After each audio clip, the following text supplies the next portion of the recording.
Hey guys, welcome back and come with me for nail school day 5.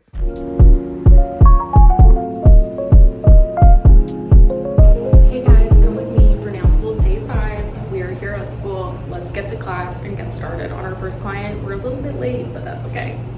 I got to school like 5 minutes late this day, which honestly threw me for a loop. I was so stressed out because normally I like to get there 10 minutes early before my client so I have time to set up. That did not happen today.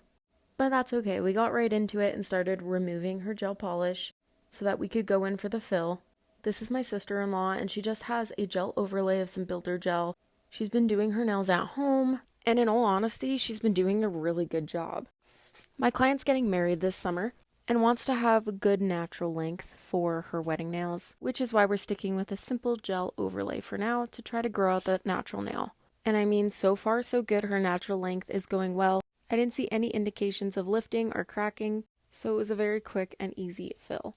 However, it was my first time doing a fill with builder gel, so I made sure to really take my time. I want to make sure that these last well because like I said, they're going to be for the grow out of her wedding nails.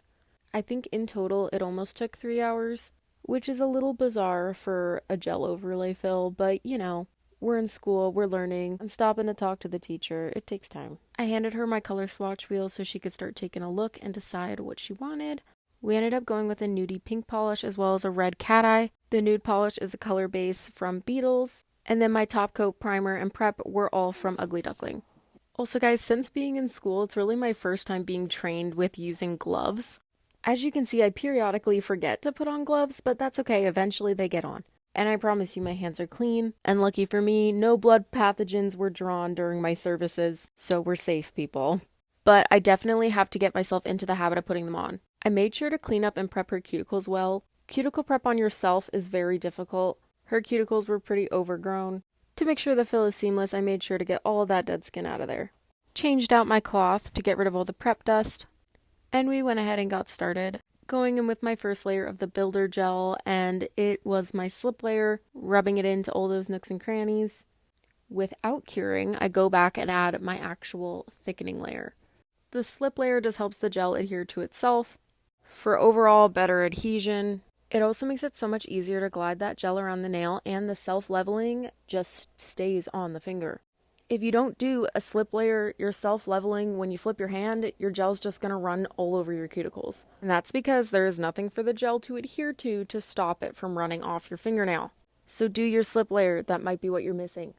And then of course, after I was done with all the builder gel, we only had to do one layer for the fill, which is awesome. I went ahead and shaped them all up and cleaned up those cuticles just a bit more for the finished product. She went with a shape in between a square and rounded. I would just consider it a rounded square.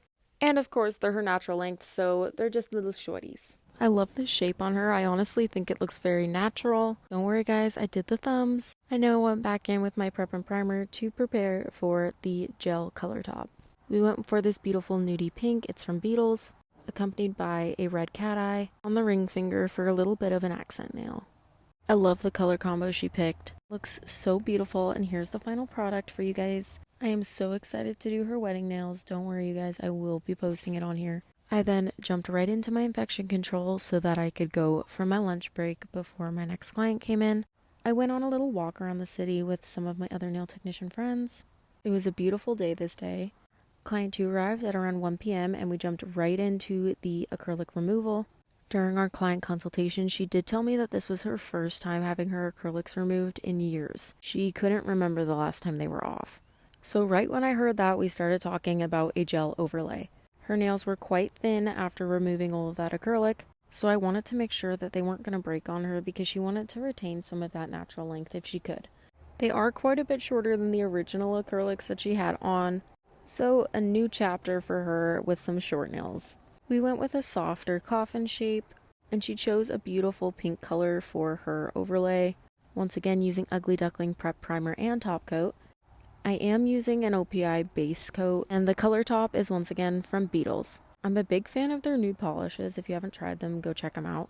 I'm curious to know what you guys would do in her situation. If it was your first time removing your acrylics in years, would you do a gel overlay? Would you just put on another acrylic set?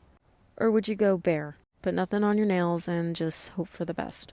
Altogether, this only took 2 hours, which I think is pretty reasonable for a full acrylic removal plus gel overlay. Honestly though, guys, this day felt so long. Day 5 took me out. We've already had 1 2-client nail day, and that was tough because it was 2 full sets. But for some reason, this day took me out way worse. I don't know if it was just that little bit of late that I was. That's what I'm going to blame it on. Here's the final product. Very beautiful. We went ahead and jumped right into cleanup. I had a family dinner to get to, so I was not messing around with getting out of there early. Went ahead and did my laundry, grabbed some fresh towels for my station, and went ahead and got that all set up so it's ready for the next day. Threw out my trash. And then, of course, we jumped right into infection control, getting all of our tools cleaned up, letting them soak for approximately 20 minutes before we go back and grab them and dry them off and put them back in our implements kit. Okay, guys, just like that, nail school day 5 is done. I got a Coke Zero. Let's go home. Thanks so much for watching, you guys. Make sure to come back for day 6. Hit subscribe and turn on post notifications so you don't miss an upload.